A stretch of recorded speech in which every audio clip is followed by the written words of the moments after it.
басына көгерген көк түйін бермесем, айлық йогыңы 600-700 юан болса, дәл осындай машина қайда бар десеңіздер, міне бүгінгі әкелгенім 2016 жылы нопусқа қонған шенде жүйнатты машина. Бұл машина болса шудың даңда шығады, машина сондай таза тиіп бары, анасы, мынасы өз қош. Ләлә, қайта таза.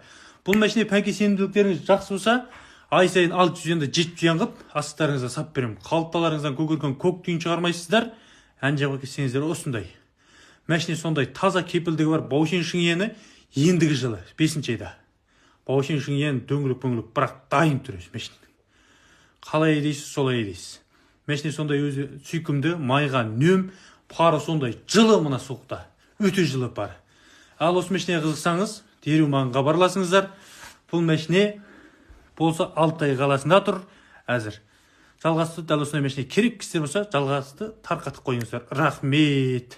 Қайта хабарласыңыздар. Бұл машинадан қапыдан қалып қалмаңыздар. Машина апат мына суықта. Ал рахмет қалқым.